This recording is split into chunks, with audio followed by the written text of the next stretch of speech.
Ang eskwelahang nasa video ay ang Mahayahay Elementary School na nasa barangay Makilalag, Malita, Davao Occidental.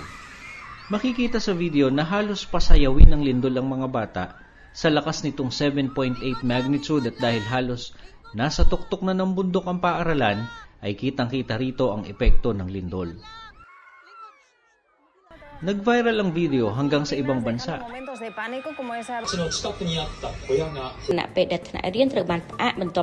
Terror for these children. Nakapag-udyok ito sa ilan upang tulungan ang kanilang paaralan.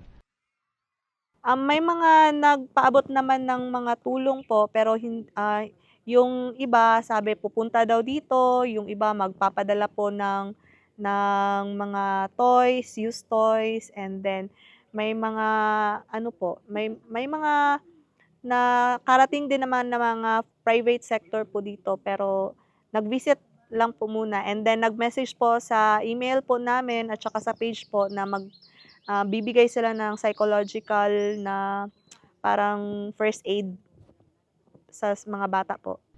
Bago pa man ang malakas na lindol, ay may hamon na sa buhay ang mga taga rito na lalo pang bumigat dahil sa mga pinsalang iniwan ng kalamidad at ng mga tuloy-tuloy pang aftershocks. Noon, may lindol, pero di po talaga ganun kalakas. Tapos, parang kami dito, parang normal lang po sa amin na lumindol. Ngayon po kasi parang sobrang hirap. Ang panahon nga ron, mahirap na talaga. Si Maricel ay isa sa mga magulang na ang mga anak ay nasa video ng paglindol. Pilay kita sa inyong imong asawa kada bulan?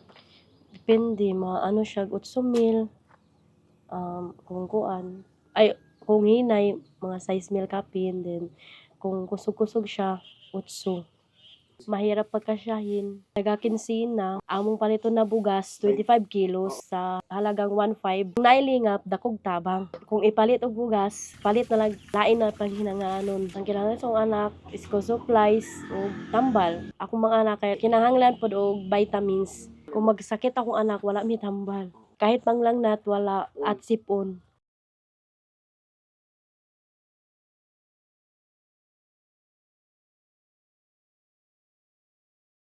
Huwag yapon niya anda. Huwag yapon niya kausaban.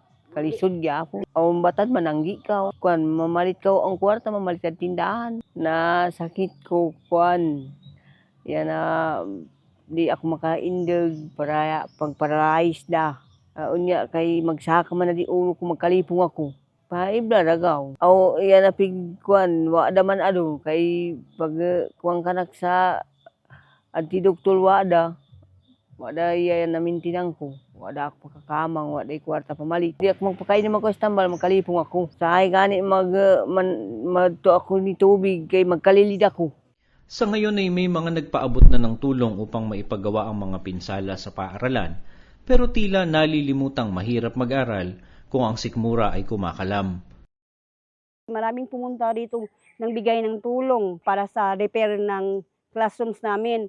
Hangad ng mga nangunguna sa eskwelahan na sa pagiging viral ng kanilang video ay magiging viral din ang pagtulong. Sa atas ng kapatid na Eduardo V. Manalo, ang tagapamahalang pangkalahatan ng Iglesia ni Cristo, at sa pakikipagtulungan ng FYM Foundation, ay hinatiran ng tulong sa pamamagitan ng lingap sa mamamayan ang mga biktima ng malakas na paglindol sa Mindanao. Tuloy-tuloy po hanggang sa kasalukuyan. Nasa ikatlong linggo na po ang paglingap na isinagawa ng Iglesia ni Cristo sa mga naapektuhan. Sa dahong ito ay wala pong pinipili ang Iglesia ni Cristo. Binibigyan po natin ng lingap bilang pagsunod natin sa utos ng ating Panginoong Diyos na mahalin po natin ang ating kapwa-tao. Nagpapasalamat po talaga kami kasi di nga namin inaasahan na nabigyan ng lingap eh. Unang-una po talaga kayong nagbigay sa amin ng ganong lingap po. Tsaka mayroon pang mga gamot, vitamins para sa mga bata. Kailangan po talaga ng mga parents namin yan. Lalong-lalo na sa panahon ngayon. Tsaka po, malaking tulong din po talaga sa aming mga kaguruan at saka sa aming mga parents at saka mga estudyante yung binigay niya sa amin. Malaking tulong na po talaga yun. Bihira na lang po kasi yung may ganyan na activities at programs na binibigay kapag may mga sakuna. Kaya ang sudan, magdagan man maano diri. Kaya ng mga gulay, dali ra masolusyonan ba. Pero ang bugas lisod jud. Dako jud kog salamat nga naadyo ang lingap jud. First of all, very thankful kaayo mi because we are one of the recipients po nga mahatagan po as lingap, especially sa mga parents and of course sa mga learners po, which is dako kayo og tabang sa ilahang ma'am. As you can see sa ilahang mga smile karon, kung unsa ang ilahang nabati gyud karon ma'am nga kalipay gyud. Salamat sa Iglesia ni Cristo. Salamat tayo. Mula po rito sa Malita, Davao Occidental, ako po si kapatid na SJ Makalalad para sa Iglesia ni Cristo News Network.